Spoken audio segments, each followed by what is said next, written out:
അപ്പോൾ ഒരു ഇരട്ട നീതി ഈ കേരളത്തിലുണ്ട് എന്നുള്ളതിൽ യാതൊരു സംശയവുമില്ല. അതിൻ്റെ പ്രത്യക്ഷമായ ഉദാഹരണമാണ് കോഴിക്കോട് നടന്ന സംഭവം. ആ പ്രദേശത്ത് ഒരുപാട് വാർത്തകൾ സൃഷ്ടിക്കുന്ന, ന്യൂസൻസ് ഉണ്ടാക്കുന്ന ഒരു വ്യക്തിയാണ് ഇദ്ദേഹം. ഇടതുപക്ഷത്തിൻ്റെ സഹയാത്രികനാണ്. ഗവർണറെ രക്ഷയ്ക്ക് വേണ്ടിയിട്ട് ഇപ്പോൾ കേന്ദ്ര ഗവൺമെൻറ്റിൻ്റെ കീഴിലുള്ള സെൻട്രൽ ഫോഴ്സിനെ ഉപയോഗിക്കേണ്ട ഒരു ഗതികേടിലേക്ക് കേരളം വന്നെത്തിയിട്ടുള്ളത്. മുഖ്യമന്ത്രിയെ കരക്കാടി കാണിച്ച ഒരു പെൺകുട്ടി സ്പൈനൽ കോഡ് തകർന്ന് എഴുന്നേൽക്കാൻ കഴിയാതെ ഒരു യൂത്ത് കോൺഗ്രസ് പ്രവർത്തക ഇപ്പോൾ തിരുവനന്തപുരത്ത് അനന്തപുരി ഹോസ്പിറ്റലിൽ വളരെ സീരിയസ് ആയിട്ട് ഒരു ചികിത്സ. ഏതെങ്കിലും ഒരു VIP ഇത്തരത്തിലൊരു അപകടം സംഭവിച്ചാൽ, ഒരു അക്രമം ഉണ്ടായാൽ എന്തായിരിക്കും എങ്ങനെയായിരിക്കും അതിനെ നേരിടുന്നത്? നമസ്കാരം. ഇന്ന് മറുനാടനൊപ്പം ഉള്ളത് അഡ്വക്കേറ്റും BJP നേതാവുമായ JR പത്മകുമാറാണ്. നമസ്കാരം. കഴിഞ്ഞ ദിവസമാണ് ബഹുമാനപ്പെട്ട ഗവർണർ ശ്രീധരൻ പിള്ളയുടെ വാഹന വ്യൂഹത്തിന് നേരെ ഒരു ആക്രമണം ഉണ്ടായത്, കാറിടിച്ച് കയറ്റിയൊരു സംഭവം ഉണ്ടായത്. ഈ കാറിടിച്ച് കയറ്റിയത് ജില്ലാ സെക്രട്ടറിയുടെ സഖാവിൻ്റെ മകനായ P. മോഹൻ്റെ മകനാണ് ഇടിച്ചു കയറ്റിയത്. അപ്പോൾ അദ്ദേഹത്തിനെതിരെ ഒരു നിസ്സാരമായ ഒരു പിഴ ചുമത്തിക്കൊണ്ടാണ് പിന്നെ പോലീസ് ആ കേസ് അങ്ങോട്ട് ഒഴിവാക്കി കളഞ്ഞത്. അപ്പോൾ സത്യത്തിൽ സഖാക്കൾക്ക് മാത്രമാണോ നമ്മുടെ നാട്ടിൽ ജീവിക്കാൻ സാധിക്കുക?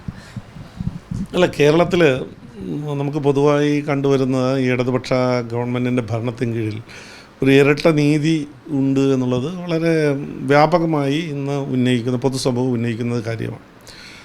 CPM ബന്ധുക്കൾക്ക് അല്ലെങ്കിൽ CPM മെമ്പർമാർക്ക്, CPM നേതാക്കന്മാരുടെ മക്കൾക്കൊരു നീതിയും മറ്റുള്ളവർക്ക് മറ്റൊരു രീതിയും ആണ്. നമ്മുടെ കേരളത്തിലെ രക്ഷാപ്രവർത്തന മുഖ്യമന്ത്രി തന്നെ മുഖ്യമന്ത്രിയുടെ നവകേരള യാത്രയൊക്കെ അതിൽ പ്രതിഷേധിച്ച ആളുകളെ എങ്ങനെയാണ് കൈകാര്യം ചെയ്ത് രക്ഷാപ്രവർത്തനം എങ്ങനെയാണ് നടത്തിയതെന്നും മറ്റുള്ള ആളുകളുടെ ഏതെങ്കിലും പ്രതിഷേധം വരുമ്പോൾ എങ്ങനെയാണ് കൈകാര്യം ചെയ്യുന്നത് എന്നുള്ളതിനെ സംബന്ധിച്ച് നമുക്കറിയാം. കേരള ഗവർണറെ പരസ്യമായ റോഡിൽ ഒരു യാത്രയിൽ തന്നെ 3 പ്രാവശ്യം തടഞ്ഞ സംഭവം, അദ്ദേഹത്തിൻ്റെ വാഹനത്തെ തടസ്സപ്പെടുത്തിയ സംഭവമൊക്കെ ഉണ്ടായിട്ടുണ്ട്. അപ്പോൾ ഒരു ഇരട്ട നീതി ഈ കേരളത്തിലുണ്ട് എന്നുള്ളതിൽ യാതൊരു സംശയവുമില്ല. അതിൻ്റെ പ്രത്യക്ഷമായ ഉദാഹരണമാണ് താങ്കൾ സൂചിപ്പിച്ച കോഴിക്കോട് നടന്ന സംഭവം. ഒരു ഭരണഘടനയിൽ സത്യപ്രതിജ്ഞ ചെയ്ത് അധികാരമേറ്റെടുത്ത ഒരു ഗവൺമെൻറ്റിനെ സംബന്ധിച്ചിടത്തോളം എല്ലാവരുടെയും ജീവനും സ്വത്തിനും സംരക്ഷണം നൽകേണ്ടത് ആ ഗവൺമെൻറ്റിൻ്റെ കടമയാണ്. ഒരു എല്ലാ പൗരനും ആ സംരക്ഷണം ആവശ്യമാണ്. പ്രത്യേകിച്ച് നമ്മുടെ ഭരണഘടനാ സ്ഥാപനങ്ങൾ പദവികൾ വഹിക്കുന്ന ആളുകളെ സംബന്ധിച്ചിടത്തോളം അത് കേരളത്തിനകത്തുള്ള ആളായാലും കേരളത്തിന് പുറത്തുള്ള ആളായാലും നമ്മുടെ സംസ്ഥാനത്ത് വരുമ്പോൾ ആ സംസ്ഥാനത്തെ ഒരു ഗസ്റ്റായി പരിഗണിച്ച് അതിനാവശ്യമായ കേന്ദ്ര ഗവൺമെൻറ്റിൻ്റെ നിർദ്ദേശമനുസരിച്ചിട്ടുള്ള പ്രോട്ടോക്കോൾ അനുസരിച്ചിട്ടുള്ള സംരക്ഷണം കൊടുക്കേണ്ട ബാധ്യത സംസ്ഥാന ഗവൺമെൻറ്റിനാണ്. അതിൽ രാഷ്ട്രീയം നോക്കാൻ പാടില്ല. CPM ആയാലും കോൺഗ്രസ് ആയാലും BJP ആയാലും മറ്റാരായാലും അത് ലംഘിക്കപ്പെടുന്നെങ്കിൽ ശക്തമായ നടപടി സ്വീകരിക്കേണ്ടത് ഒരു ഭരണകൂടത്തിൻ്റെ ഭരണഘടനാപരമായിട്ടുള്ള കർത്തവ്യമാണ്. അക്കാര്യത്തിൽ കേരള ഗവൺമെൻറ് വീഴ്ച വരുത്തുന്നുണ്ട് എന്നുള്ളത് പ്രകടമാണ്.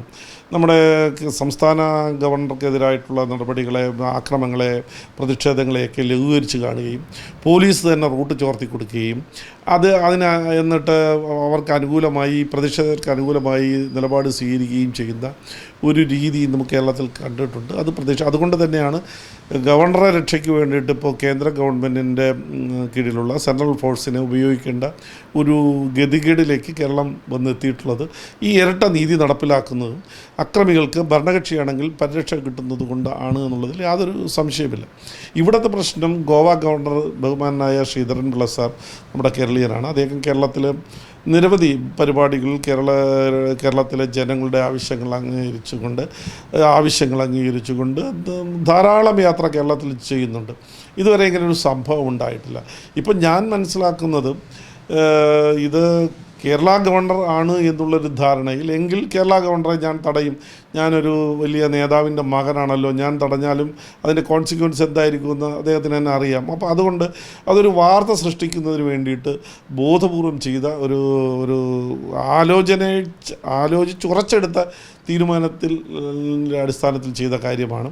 അപ്പോൾ അതിനെ പാർട്ടി നേതാവിൻ്റെ മകൻ, അദ്ദേഹത്തിൻ്റെ പിതാവ് നമുക്കറിയാം വലിയൊരു നമ്മുടെ കേരളത്തിലെ ഒരു പ്രമാദമായ കേസിൽപ്പെട്ട് പാർട്ടിയുടെ സ്വാധീനം ഉപയോഗിച്ച് രക്ഷപ്പെട്ട ആളാണ്. അപ്പോൾ അദ്ദേഹത്തിൻ്റെ മകനിൽ നിന്ന് കൂടുതലൊന്നും പ്രതീക്ഷിക്കേണ്ട കാര്യമില്ല. എങ്കിലും ഇപ്പോൾ പൊതുവിൽ മനസ്സിലാക്കാൻ കഴിഞ്ഞത് ആ പ്രദേശത്ത് ഒരുപാട് വാർത്തകൾ സൃഷ്ടിക്കുന്ന, ന്യൂസൻസ് ഉണ്ടാക്കുന്ന ഒരു വ്യക്തിയാണ് ഇദ്ദേഹം. ഇടതുപക്ഷത്തിൻ്റെ സഹയാത്രികനാണ്, ഡിവൈഎഫ്ഐയുടെയൊക്കെ അനുഭാവിയാണ് അല്ലെങ്കിൽ പ്രവർത്തകനാണ് എന്നാണ് മനസ്സിലാക്കാൻ കഴിയുക. അപ്പോൾ കേരള ഗവർണർ എന്നുള്ള ധാരണയിലാണ് ചെയ്തതായിരിക്കാം. അത് അന്വേഷിച്ച് പുറത്തു കൊണ്ടുവരികയാണ്. അതിനെക്കുറിച്ച് ഒരു അന്വേഷണമില്ല. എന്താണ് അദ്ദേഹത്തെ ഇത്തരത്തിൽ ഒരു പ്രവർത്തനത്തിന് മുതിരാൻ പ്രേരിപ്പിച്ചത് എന്നുള്ളതിനെ സംബന്ധിച്ച് യാതൊരു അറിവില്ല. ഒരു പെറ്റി കേസ് എടുത്ത് 1000 രൂപ ഫൈൻ അടച്ച് വിടുകയാണ് ഉണ്ടായിട്ടുള്ളത്. അതേസമയം ഇത് മുഖ്യമന്ത്രിയുടെ വാഹനത്തിന് നേരെ ആയിരുന്നെങ്കിലോ എങ്ങനെയാണ് രക്ഷാപ്രവർത്തനം നടത്തുന്നത്? ഇപ്പോൾ മുഖ്യമന്ത്രിയെ കരക്കാടി കാണിച്ച ഒരു പെൺകുട്ടി സ്പൈനൽ കോഡ് തകർന്ന് എഴുന്നേൽക്കാൻ കഴിയാതെ ഒരു യൂത്ത് കോൺഗ്രസ് പ്രവർത്തക ഇപ്പോൾ തിരുവനന്തപുരത്ത് അനന്തപുരി ഹോസ്പിറ്റലിൽ വളരെ സീരിയസ് ആയിട്ട് അവർ ചികിത്സിക്കുകയാണ്. അപ്പോൾ മുഖ്യമന്ത്രിക്കെതിരായിരുന്നുവെങ്കിൽ ഈ 1000 രൂപ ഫൈനൽ തീരുമായിരുന്നു. കറുത്ത വസ്ത്രം ധരിച്ച ആളുകളെ പോലും, സ്ത്രീകളെ റോഡിൽ നിന്ന് പിടിച്ചുകൊണ്ടുപോയി വൈകിട്ട് വരെ സ്റ്റേഷനിൽ ഇരുത്തിയ സംഭവം ഇവിടെ ഉണ്ടായിട്ടുണ്ട്. അപ്പോൾ ഗോവ ഗവർണർക്കെതിരായിട്ടുള്ള ഈ നടപടി അദ്ദേഹം ഇപ്പോൾ എനിക്ക് തോന്നുന്നു തെറ്റിദ്ധരിച്ച് ഗോവ ഗവർണറാണ് അല്ലാതെ സംസ്ഥാന ഗവർണറാണെന്ന രീതിയിലാണ്. അതല്ല, ഗോവ ഗവർണർക്കെതിരെയാണെങ്കിലും ഗവർണർ പരാതി കൊടുത്തോ ഇല്ല എന്നുള്ളൊരു ഒരു ഇമ്മെറ്റീരിയലാണ്. ഒരിക്കലും കേരളത്തിൽ മുഖ്യമന്ത്രിക്കെതിരെ നടന്ന പ്രതിഷേധത്തിൽ മുഖ്യമന്ത്രിയോ മുഖ്യമന്ത്രിയുടെ ഓഫീസോ പരാതി കൊടുത്തില്ല. അതിൽ നടപടി എടുക്കേണ്ടത് നമ്മുടെ നിയമം അനുസരിച്ച് ഗവൺമെൻറ്റാണ് അതിൻ്റെ വാദിയായി കേസെടുക്കേണ്ടത്. ഗോവ ഗവർണറോ രാജ്ഭവനോ പരാതി കൊടുത്തോ എന്നുള്ളത് ഇമ്മെറ്റീരിയലാണ്. അത് ഇവിടെ പ്രസക്തമല്ല. പക്ഷേ അതിൻ്റെ പരാതിക്കാരനായി വരാനുള്ളത്, അല്ലെങ്കിൽ അതിന് നിയമലംഘനമായി പ്രവർത്തനം നടന്നിട്ടുണ്ടെങ്കിൽ, സെക്യൂരിറ്റി വീഴ്ചയുണ്ടെങ്കിൽ അത് കണ്ടുപിടിക്കേണ്ട ചുമതല സംസ്ഥാന ഗവൺമെൻറ്റിനാണ്. സംസ്ഥാന ഗവൺമെൻറ് അതിൻ്റെ അടിസ്ഥാനത്തിൽ FIR രജിസ്റ്റർ ചെയ്ത് ഇതിന് അന്വേഷണം നടത്തി പ്രതിയെ കസ്റ്റഡിയിൽ വാങ്ങി അദ്ദേഹത്തിൻ്റെ മോട്ടീവ് എന്തായിരുന്നു എന്നുള്ള കാര്യം മനസ്സിലാക്കി നിയമപരമായി വളരെ കർക്കശമായ വകുപ്പുകൾ ഉപയോഗിച്ച് നടപടി സ്വീകരിക്കേണ്ടതാണ്. പക്ഷേ ഇവിടെ വലിയൊരു സുരക്ഷാ വീഴ്ചയാണ് ഉണ്ടായിരിക്കുന്നത്. അപ്പോൾ ഇത്തരത്തിലൊരു സുരക്ഷാ വീഴ്ച ഉണ്ടാകുമ്പോൾ എത്തരത്തിലുള്ള നടപടികളാണ് പോലീസ് സ്വീകരിക്കേണ്ടത്? ഏതൊക്കെ വകുപ്പുകളായിരിക്കും പോലീസ് ചുമത്തേണ്ടത്? അല്ല, അതിനെ സംബന്ധിച്ച് നേരത്തെ തന്നെ പറഞ്ഞിട്ടുണ്ട്. IPC 124 വകുപ്പ് അനുസരിച്ചിട്ട് ഇവിടെ ഈ പ്രസിഡന്റ് നമ്മുടെ ഗവർണർക്കെതിരായിട്ടുള്ള ഇത്തരം നടപടികൾ എടുക്കാൻ നമ്മുടെ പ്രത്യേകം തന്നെ നമ്മുടെ ഇന്ത്യൻ പീനൽ കോഡിൽ നിയമം പറഞ്ഞിട്ടുണ്ട്. സ്ട്രിഞ്ചൻ്റ് ആയിട്ടുള്ള വളരെ ശക്തമായ നടപടികൾ സ്വീകരിക്കുക. അത് രാജ്ഭവൻ പരാതിപ്പെട്ടോ ഇല്ലേ എന്നുള്ളതല്ല, അത് നടപടി സ്വീകരിക്കേണ്ടതാണ്. പക്ഷേ നിർഭാഗ്യവശാൽ അത് കേരളത്തിൽ കാണുന്നില്ല.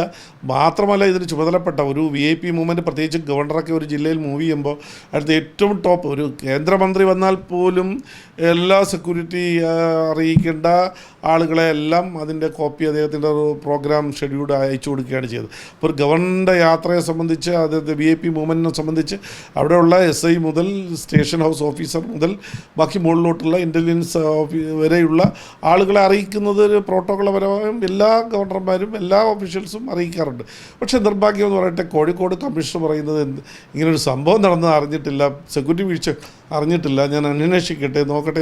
ഇത്തരത്തിലാണ് ഈ നിയമലംഘനർക്ക് അല്ലെങ്കിൽ CPM നിയമം ലംഘിക്കുന്ന CPMകാർക്ക് പോലീസിൻ്റെ ഭാഗത്തുനിന്നുണ്ടാകുന്ന ഒരു സഹായം ഇത് വളരെ ഗൗരവതരമായി എടുക്കേണ്ടതാണ്. പോലീസ് കമ്മീഷണർ പോലും ഇത് അറിഞ്ഞിട്ടില്ല എന്നുണ്ടെങ്കിൽ ഈ ഏതെങ്കിലും ഒരു VIPക്ക് ഇത്തരത്തിലൊരു അപകടം സംഭവിച്ചാൽ, ഒരു അക്രമം ഉണ്ടായാൽ എങ്ങനെയായിരിക്കും അതിനെ നേരിടുന്നത്?